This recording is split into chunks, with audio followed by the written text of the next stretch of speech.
Bro, lu pernah dengar soal kota Atlantis nggak sih? Yang katanya kota kuno yang hilang gitu? Wah, pernah denger itu yang kayak kota advance banget zaman dulu, tapi terus tenggelam. Emang beneran ada tuh? Jadi gini, Atlantis tuh pertama kali disebut sama Plato, filsuf Yunani, sekitar tahun 360 sebelum Masehi. Dia nulis di dua dialognya, Timaeus sama Critias. Katanya, Atlantis tuh dulunya kerajaan super maju, gede, kekayaannya gokil banget, terus teknologinya udah di atas zamannya. Wih, keren juga sih. Tapi kayak dongeng nggak sih tuh?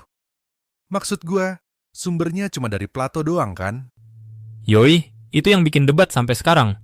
Banyak sejarawan bilang Plato itu cuma bikin alegori, kayak dongeng buat ngasih pelajaran moral.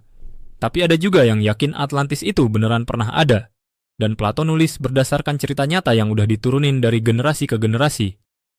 Terus, katanya tenggelam tuh gimana ceritanya? Menurut Plato, Atlantis tuh jadi sombong, ngelawan dewa-dewa, terus dihukum. Dalam satu malam, kota itu tenggelam ke dasar laut karena gempa sama banjir besar. Udah gitu aja hilang. Kayak Thanos nge-snap jari, bro. Hahaha, gokil. Terus ada yang nyoba nyari-nyari tuh kota? Banyak. Dari yang nyari di Laut Mediterania, Samudra Atlantik, bahkan sampai di sekitar Indonesia juga ada yang berspekulasi. Katanya di Selat Sunda atau di sekitaran Gunung Krakatau. Ada teori bilang Atlantis itu Indonesia, karena tanahnya subur, punya rempah dan posisi strategis buat perdagangan. Serius? Atlantis sama dengan Indonesia?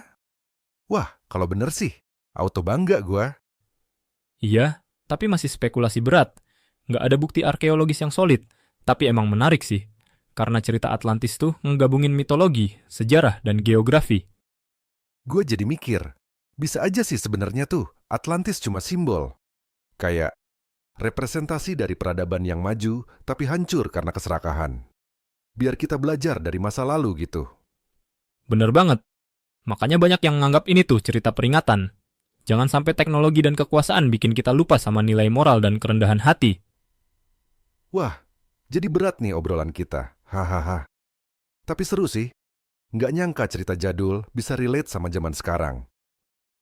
Makanya bro, sejarah tuh nggak selalu ngebosenin. Kadang justru bisa bikin kita mikir lebih dalam. And next kita bahas apa lagi nih guys? Komen di bawah ya.